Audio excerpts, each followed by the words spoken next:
Greetings, gentlemen. I greet you here on the bank of the James River in the year of our Lord 1712. First, I shall thank you, the gentlemen of the colony of Virginia, for bringing me here. I'm here to help you solve some of your problems with slaves.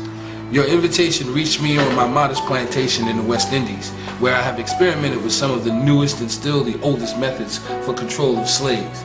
Ancient Rome would envy us if my program is implemented.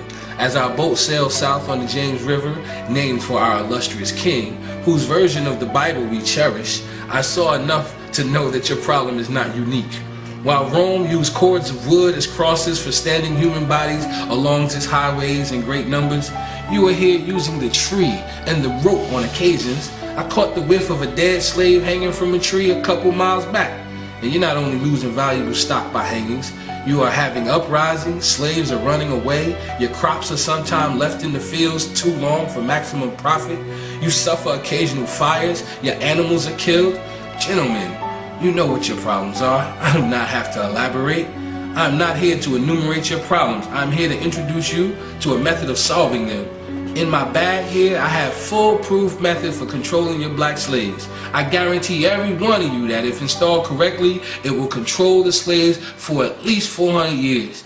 My method is simple. Any member of your family or your overseer can use it. I have outlined a number of differences among the slaves, and I take these differences and I make them bigger. I use fear, distrust, and envy for control purposes. These methods have worked on my modest plantation in the West Indies, and it will work throughout the South.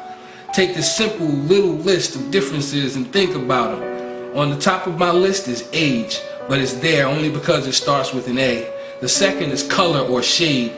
There is intelligence, size, sex, sizes of plantations, status on plantations, attitude of owners, whether the slaves live in the valley, on the hill, east, west, north, south, have fine hair, coarse hair, or is tall or short. Now that you have a list of differences, I shall give you an outline of action. But before that, I shall assure you that distrust is stronger than trust, and envy stronger than adulation, respect, or admiration. The black slaves, after receiving this indoctrination, shall carry on and will become self-refueling and self-generating for hundreds of years, maybe thousands. Don't forget, you must pitch the old versus the old black male versus the young black male. The young black male against the old black male. You must use the dark-skinned slaves versus the light-skinned slaves, and the light-skinned slaves versus the dark-skinned slaves. You must use the female versus the male, and the male versus the female. You must also have white servants and overseers who distrust all black, but it's necessary that your slaves trust and depend on us. They must love, respect, and trust only us. Gentlemen, these kids are your keys to control them. Use them.